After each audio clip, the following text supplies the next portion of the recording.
Se você está na internet, provavelmente você já ouviu falar que esse homem aqui, Luiz Inácio Lula da Silva, atual presidente do Brasil, roubou a Petrobras.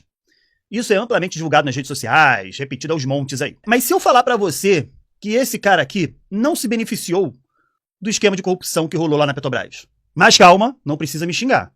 Eu só estou repetindo o que o Sérgio Moro, que na época era o juiz da Lava Jato, disse. De acordo com essa matéria publicada em 2017, Moro reconhece que Lula não se beneficiou com os desvios da Petrobras.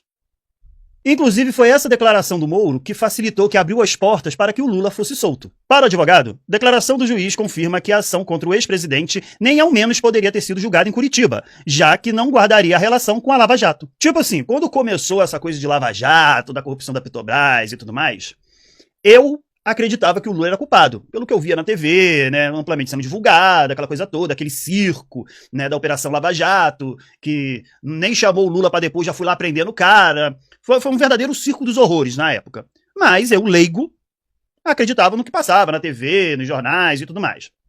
E aí veio a pandemia, né, e eu, sem ter muito o que fazer, né, porque não podia trabalhar nem nada, eu comecei a estudar sobre o caso, sobre política, e comecei a me aprofundar nesse caso do Lula. E muitas coisas me chamaram a atenção. Uma coisa que eu ouvia muito, e até hoje eu ouço, né, é que o PT acabou com a Petrobras, né? Que o PT saqueou a Petrobras. E aí, quando a gente vai pesquisar a fundo, a gente descobre uma coisa muito interessante. Essa aqui é uma lista de todos os envolvidos, né, no esquema de corrupção da Petrobras. Todos, pelo menos, denunciados, investigados, né? Temos aqui. É muita gente. É muita gente. São políticos, empresários, né, funcionários de carreira da Petrobras. É uma relação realmente muito grande mesmo. Não tem fim. Você vai passando, e não acaba. É muita gente. Olha, muita gente. Acaba aqui. Só que quando a gente para dar uma olhada nessa listagem aqui, né, de pessoas envolvidas, de pessoas condenadas na Operação Lava Jato, lá pelo esquema de corrupção da Petrobras, a gente percebe algumas coisinhas bem interessantes, né? A primeira é que desse monte de gente aqui, temos aí 62 políticos citados, né? Desses 62 políticos, 16 são do PT, de esquerda. Apenas 16. Desses 16, 6 foram condenados, né? Inclusive, entre esses 6 está o Lula, né? E os outros 10 foram arquivados, né? Por diversas questões, falta de prova, enfim, pararam ali. Mas o que me chamou a atenção é que 32 políticos dos 62 eram do PP, um partido de direita, centro-direita ali. E sabe quem pertencia a esse partido na época? O senhor Jair Messias Bolsonaro. Ele era do PP. E o que aconteceu com esses 32 políticos do PP investigados? Simplesmente nada. Como podemos ver aqui nessa lista aqui, ó. Investigação não finalizada, investigação não finalizada. Só tem um aqui, ó, inquérito arquivado. Todos os políticos do PP estão nessa situação. Lembrando que, dos 62 investigados pela Operação Lava Jato, 32 eram do PP, 16 do PT e o restante eram de outros partidos ali de direita e centro-direita. E se a gente for dar uma olhadinha nessa galera do PP aí que a investigação não foi finalizada, temos algumas figuras bem interessantes. Por exemplo, Ciro Nogueira, um cara que foi ministro do governo Bolsonaro. Temos aqui o Eduardo da Fonte. Se você não lembra quem é esse Eduardo, deixa eu refrescar a sua memória. Ele foi aquele cara que tentou comprar o silêncio de um contador, né, querendo dar uma graninha, e que depois disso o contador foi lá na Polícia Federal e denunciou um esquema, né, de captação de propina dentro do partido do PP. Temos também o Michel Temer. O Michel Temer. Só que o Michel Temer é do PMDB, né? O Michel Temer que foi ali durante o governo Bolsonaro quase que um tipo de conselheiro ali do presidente, né? A mesma coisa aconteceu com ele ali, ó. Investigação não finalizada. Outro muito interessante aqui, ó, do PP, ó, o Arthur Lira, também teve investigação não finalizada. Temos aí até o ex-presidente Fernando Collor, com a sua investigação não finalizada. O Collor, com o histórico maravilhoso dele, ele não teve investigação finalizada. Tá, Cássio, mas por que diabos, então, o Lula foi preso? O Lula foi preso por causa desse triplex aqui, ó. Que é uma coisa também meio esquisita, cheia de controvérsias. Então, é bem esquisito esse caso do triplex. Porque depois dessa confusão toda, nós temos essa notícia aqui, ó.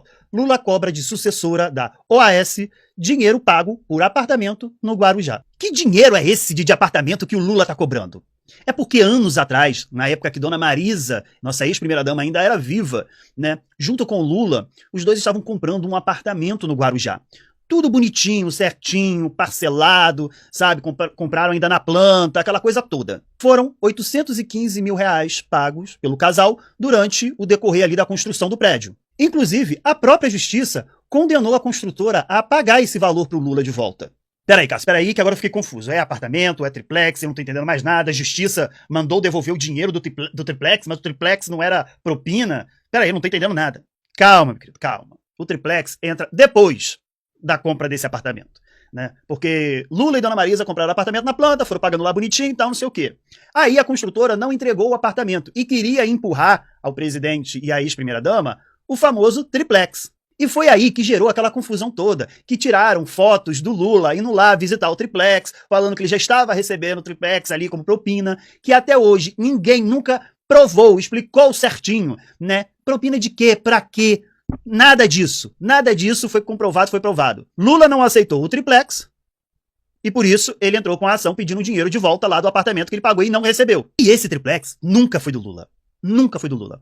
Tanto é que a Caixa Econômica Federal tomou esse imóvel, sabe? Porque a construtora estava toda enrolada lá com as dívidas e tal, e a Caixa Econômica tomou esse imóvel e colocou a leilão.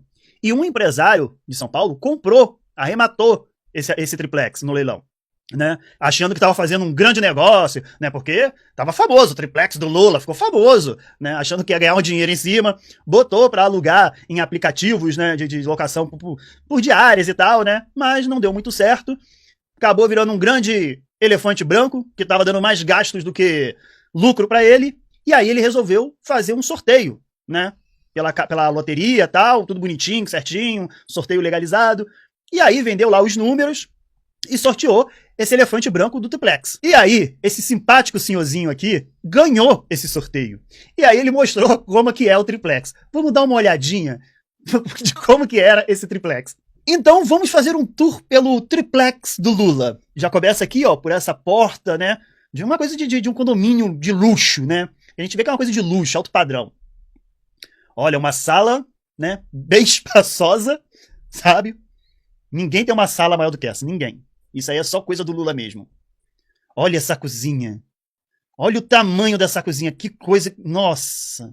Olha a área de serviço. Esse é o tal falado triplex do Lula. Coisa de primeira, de luxo. Olha. E aqui está o casal que ganhou esse triplex, né, de luxo, né, do Lula. Né, esse simpático senhorzinho aqui e sua senhora. Gente, a reação dessa senhora foi muito engraçada. Porque ela disse que quando ficou sabendo que ganhou, ela ficou muito feliz. Muito feliz. Claro, gente. Gente, ganhou um imóvel ali numa rifa. Muito bacana isso. Só que ela ficou meio decepcionada, porque no imaginário dela era uma coisa luxuosa. Era um triplex, assim, luxuoso, sabe? E aí, quando ela se deparou com a realidade do prédio, do triplex... Ai, meu Deus, a animação faz assim... Mas ela tá feliz do mesmo jeito, porque ganhou um imóvel. Mas ela falou, gente, eu pensava que era uma outra coisa. A piscina do triplex parece um ofurô, de tão grande que é. Então, gente, é como eu canso de falar aqui. A gente tem que pesquisar sobre as coisas. Porque até um tempo atrás, antes da pandemia, eu acreditava que o Lula tinha roubado a Petrobras, porque era uma coisa que eu ouvia todo mundo falar. Só que aí, quando eu vou pesquisar, né, na época da pandemia, eu descubro que as coisas não eram bem assim. Inclusive, a própria Petrobras, né, falou isso. Uma auditoria contratada pela própria Petrobras não identificou nenhum ilícito do Lula na empresa. Ah, Cássio, mas como que o Lula então foi condenado por um monte de juízes? Não foi só o Sérgio Moro. Porque todos esses juízes tinham ligação com o Sérgio Moro. Inclusive, o Sérgio Moro está sendo investigado. Olha aqui, ó, por desvio de 2,5 bilhões. Bilhões. E adivinha da onde? Da Petrobras. Mas enfim, é um resumo rápido que eu fiz aqui, não entrei em muitos detalhes, porque senão eu vou ter que fazer uma sequência de vídeos. Se vocês quiserem, até faço aqui, né, uma série debatendo esse caso ponto por ponto, tá? É só deixar nos comentários. Mas me diz aí, o que você acha disso tudo, tá bom? Se gostou desse vídeo, curte, se não me segue aí pra dar uma ajuda no engajamento, tá bom? Beijo no coração de todos, paz e luz, e até o próximo vídeo.